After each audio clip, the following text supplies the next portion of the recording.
Thank you for taking the time to listen to Ask Win. If you would like to stop this podcast at any time, you are welcome to it. But I would request that you come back to this podcast and look for my books on Amazon. Type in I Win, Hope in Life on Amazon or your favorite ebook provider or on Audible. Welcome to Ask Win, everyone. And I met my guest. My guest actually approached me, believe it or not, through a program that I volunteer for via phone called Veterati. And what Veterati does is pair mentees with mentors. Of course, I'm the only one on there writing. All the rest of the men and women or either in business or either in some sort of other field. So that's why Daniel reached out to me, because he wants to be a writer, and he spent 4 years in the Army trying to figure out his life. Turns out that writing is his passion and editing is his passion. So this is going to be like a coaching call when he interviews me, because I am his mentor, and I brought Stephanie, one of my other mentees, on the podcast to talk about her book about service animals and emotional support animals that she's also working on writing. And so I'm keeping progress on these guys who read the Veterati, and they email me and they ask me questions. So, and Veterati is a volunteer basis thing. I don't get paid for this. I wish I did. I wish they had a little compensation for us, but Veterati is a more volunteer basis thing, so I can help people in coming out of the Army and coming out of all branches of the Army, because believe it or not, I'm an Army brat by second generation.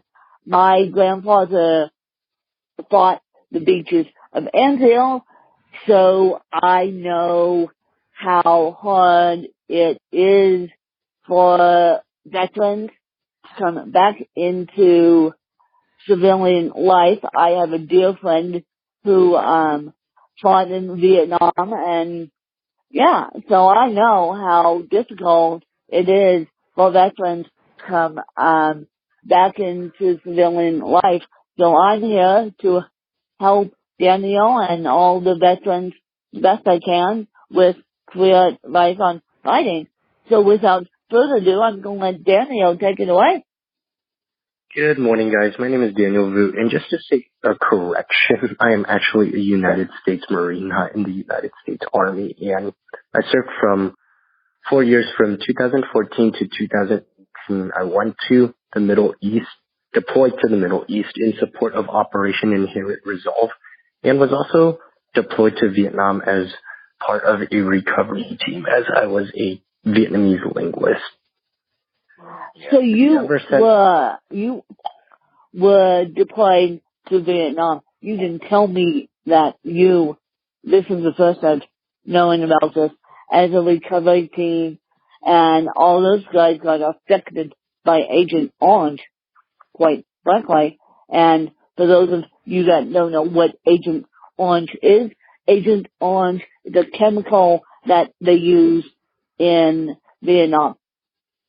Well, I wouldn't say that anybody on my team got affected by Agent Orange itself. Our mission was to help identify and possibly recover the remains of those that did fight in the Vietnam War, where those men and women were possibly affected by Agent Orange. But overall, I wouldn't say that we encountered anything pertaining remotely to Agent Orange. So, Agent Orange is still not in existence over there. You were just helping to recover bodies and do all that because you speak Vietnamese. Correct. Correct. Okay, now that we got that out of the way, what is your biggest life achievement and what is your biggest life regret? I think my biggest life achievement was to be a part of that recovery team that I just mentioned in regards to going to Vietnam. And I think the biggest regret that I had was leaving the military sooner than what after I saw was, because I would have had the opportunity to continue doing those kinds of missions. And as much as I had for personal honor, I would say that had I stayed in, I would have had the opportunity to continue doing what I thought was my best life achievement so far. So your deepest regret is you left the Army too soon. I would say that would be the correct intention or notion of my regrets in terms of not staying in the military, perhaps for another 2 to 4 years. So you wanted to stay in the military. Most people join the military and then they want to leave. Well, what happened was I fell into that first category because, like everyone else, I experienced the military to the fullest when it came to a peacetime environment. And to have that last minute opportunity of being able to go to Vietnam, then that was a certain aspect that not everyone talks about and not everyone knows about. And because of my skill set, I would have been able to do that opportunity more. And I would have gladly taken it and would have gladly stayed in, like I said, for another 2 to 4 years, knowing that I could have done that without having to deal with the general aspects or drama that regular military members have to deal with. So if you wanted to be educated by anyone inside or outside your field, who would it be and why? Like who would be a good role model, per se? Yes. Yes. I would say, that's difficult. I would say the current Secretary of Defense, Mr. Mattis, because he's a very voracious reader, and I believe that a person that's really good at reading books is a very open thinker and someone that is able to see certain things from a different perspective. And I feel that that person has been a huge influence in my life because I've been a reader myself, and I get a lot of comments I would say that reading is for nerds, the whatnot, but it has definitely encouraged me to read thanks to someone like Mr. Mattis just encouraging reading. Now, my next question is, how are you going to help people with disabilities? How in the world are you going to help people with disabilities? Because veterans are coming out of the wars with all sorts of disabilities, especially the Vietnam War veterans. And you need my help just as much as I need your help, because I'm a civilian looking in. And so how are you going to help people with disabilities? I would say that writing and reading is a very good form of alternative therapy because it gets internal thoughts out into the world, be it positive or negative, because the more that you keep thoughts inside your head, the more you are going to compartmentalize, and that leads to major issues such as depression, anxiety, and possibly suicide. And I believe because writing has definitely helped me just get dark thoughts out of my mind, or at least thoughts that I felt that I should have let out early on in my military career. But I believe that while it's not a cookie cutter approach, it's definitely one method of helping people with disabilities to get their thoughts and perspectives out to the world that possibly can't see it from an outsider's perspective. And it also is a form of just closure and therapy too. So you want to help people with writing and reading? That's correct, because it seems that not a lot of people do that these days. Well, let me just play devil's advocate. What if you have a physical learning disability from the Vietnam War? Or what if you're blind and not Army veteran and you can't physically see a book?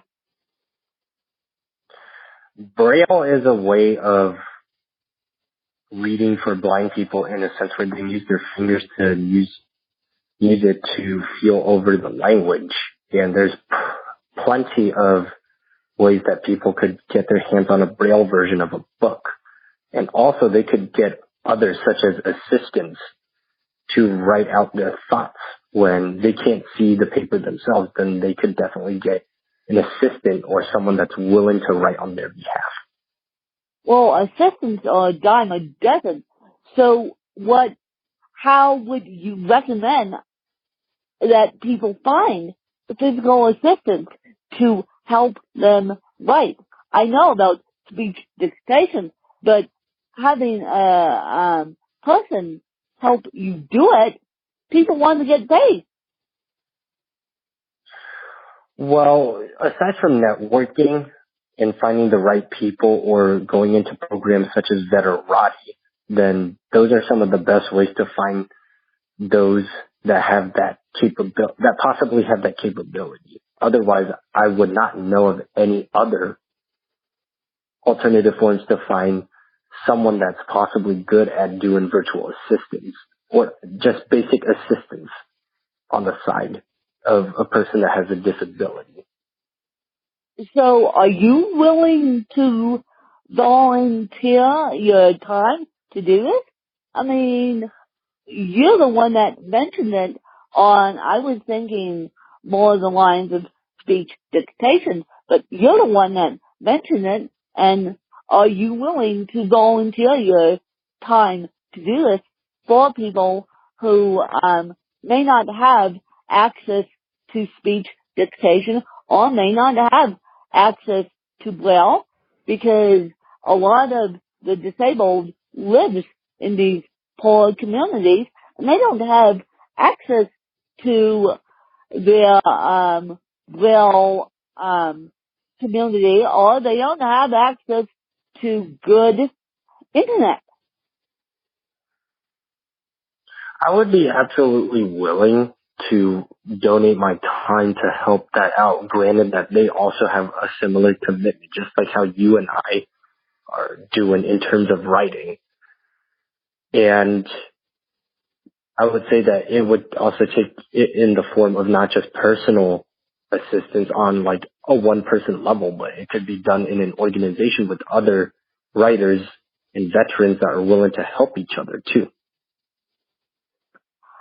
So you think that all writers groups should involve veterans? I believe that's correct. Well, I have never met a writing group that involves veterans. My writing group, and people know this, my writing group changed the hell out of me. Changed the hell out of me. And then when I went to publish my book, they called it the Magic of Self-Publishing. The leader was grumpy. He was a postmaster and hated me. So, people that don't understand veterans are not going to welcome them. Well, if that's the case, then it doesn't hurt for veterans and their supporters to formulate their own writing groups. If there's one community that's not willing to endorse or support the veteran community, especially for those that are aspiring to be writers, then it's not going to hurt to formulate a veteran group, a veteran-oriented group, I should say, and go from there. Because the more you wait for a group that supports it, the more you're losing time that you could be spending to hone your craft, become a better writer, and also find others that can help you on your journey. Creating your own group, it quickly gathers together those that have the same mindset and the same desires and wants. And when you have a team together or when you have a community together, it's faster. So now I'm going to flip it and have you ask me anything about writing or anything for the exception of cerebral palsy, because I use cerebral palsy as my gift, not my curse. But go ahead and interview me. Well, I would say that what got you into writing and what makes you have that ability to just use it as a way of creating art instead of just merely looking at it as something that people with too much time, that people have too much time on their hands do. I created my book and my podcast after losing my mom to a slow-leaking brain aneurysm that I just found out last night that may have started on her birthday. And, that's really disappointing that, this slow-leaking brain aneurysm started on her birthday. And so I wrote this book. I got the blessing from my mom to write my original book while she was in the mental coma. And I asked her, I said, can I write this book? And I started, and she of course said yes. And I started developing the concept of I Come a Win in the back of a taxi cab, believe it or not.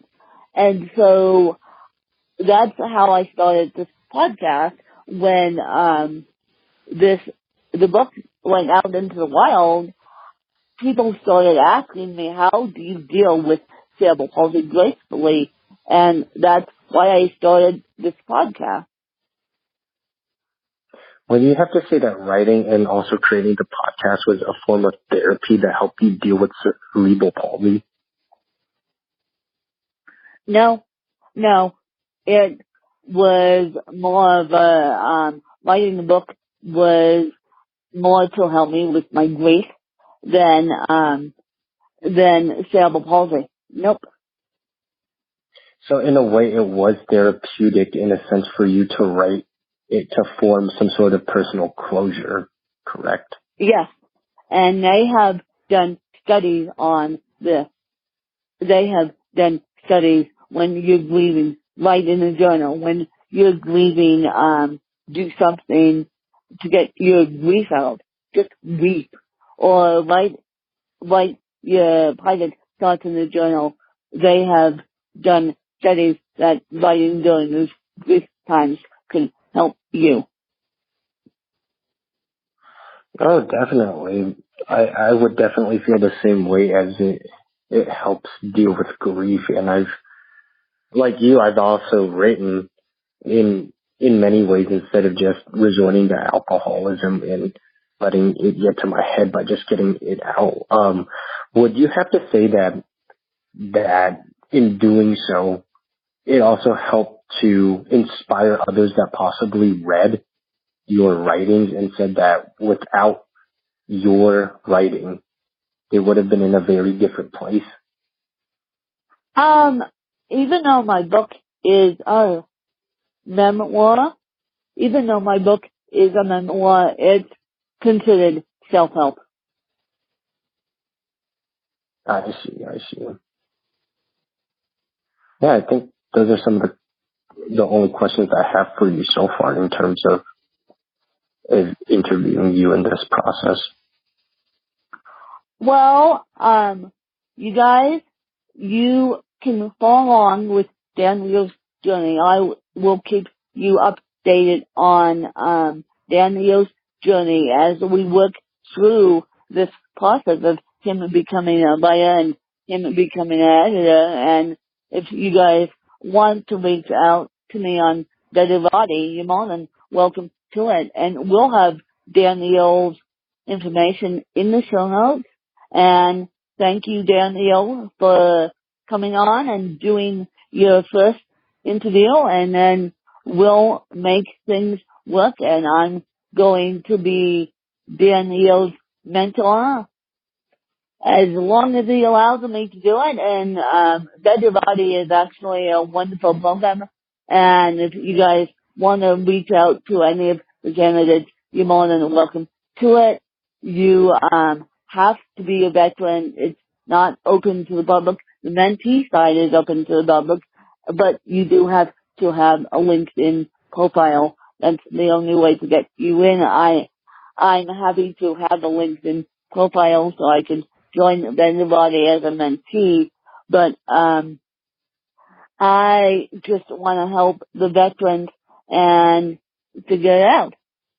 So I hope you guys enjoyed Ask Win episode and with Danielle and I, and you guys will be hearing this on Wednesday, and we'll see what feedback we get. And I hope you guys enjoyed, and that's a fabulous episode. Thank you, guys. Please leave a review on Amazon for my books, and please share this episode with a friend who needs it.